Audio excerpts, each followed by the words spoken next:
د آثارو یا روپیو تاریخ ته کتنه.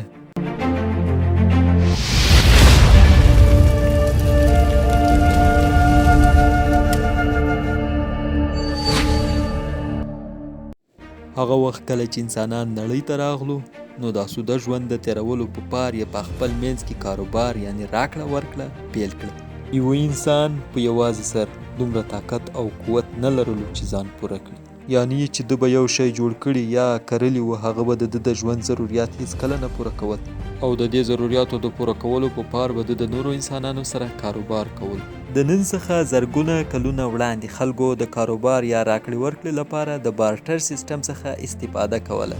په بارټر سیستم کې به کاروبار یا راکړه ورکړه د روپیو په ځای د توکو یا خدمت په بدل کې کېده. د بیلګې په توګه یو به انګور کرلی و او بل به غنم. په دې توګه به د انګور او غنم د یو او بل سره تبادله کړل. چاته چې به انګور ضرورت و هغه به انګور یوړل او د هغه په بدل کې به غنم ورکړل. طبیب یعنی ډاکټر په خلکو ته خدمت کولو او خلکو به د دې خدمت په بدل کې هغه ته خپل کرل شوي او یا هم جوړ کړل شوي توکي ورکول. دا سلسله همداسې روانه او بارټر سیستم په مختلفو هیوادونو کې مختلفې بڼې لرلې. لکه د نن څخه زرګونه کلونه مخکې په ځینو هیوادونو کې د څارویو په بدل کې خوراکي او غیر خوراکي توکي ورکېدل، یعنی روپۍ د څارویو په شکل کې وه. د دې ترڅنګ کله چې به اروپا میشتو د امریکا سره تجارت کولو نو شراب به د روپیو په بدل کې ورکول او هغوی به خوراکي یا غیر خوراکي توکي د دې په بدل کې ورکول. په چین کې بیا راکړه ورکړه په وسلو سره کېده، یعنی خلکو به د تورو او نیزو څخه د روپیو په شکل کې استفاده کول. او تر ټولو بوږنوونکې لا ده چې په یب ټاپو کې به خلکو کاروبار په ډبرو سره کول.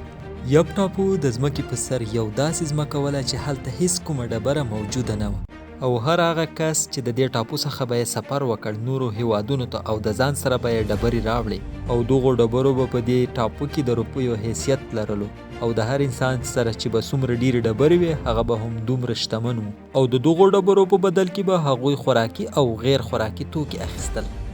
زرګونه کلونه مخکې په ځینو هیوادونو کې خلکو راکړه ورکړه په کوریزو سره کوله او همدا د روپیو په شکل کې پیژندل کېدې. کوری بیا هم په تجارت کې د څارویو او ډبرو په پرتله ګټور ثابتېده ځکه چې د کوریو وزن کم او خلکو په اسانۍ سره د یوې سیمې څخه بلې سیمې ته انتقالول. د دې ترڅنګ په دې کې د فساد کچه هم ټیټه وه او خلکو په دې کې نقلي هم نشوه جوړولی.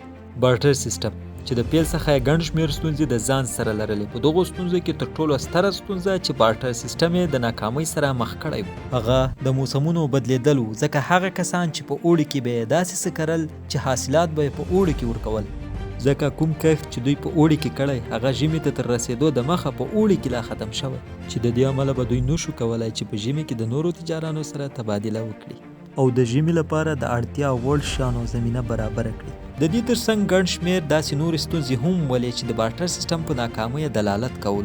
دغو ټولو ستونزو ته په کتو د نړۍ انسانانو فکر وکړ چې باید یې په نړۍ کې د تجارت یا راکړې ورکړې لپاره یو داسې پلان رامنځته شي چې نه د موسم اړتیا لري او نه هم د وزن او خرابېدو نقصان.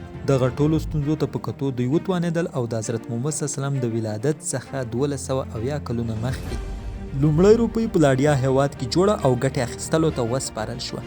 لاډیا هیواد موږ نن سبا د ترکیې په نامه پیژنو. د روپیو ګټو ته په کتلو سره په ډېر لنډ وخت کې روپۍ د نړۍ ګوټ ګوټ ته ورسېده او خلکو د بارټر سیستم په ځای په روپیو راکړه ورکړه یعنی کاروبار شروع کړ، ځکه چې په بارټر سیستم کې موسمونو هم په راکړه ورکړه سختې منفي اغیزې اچولې، خو روپۍ بیا د موسمونو د زندان څخه آزاده وه.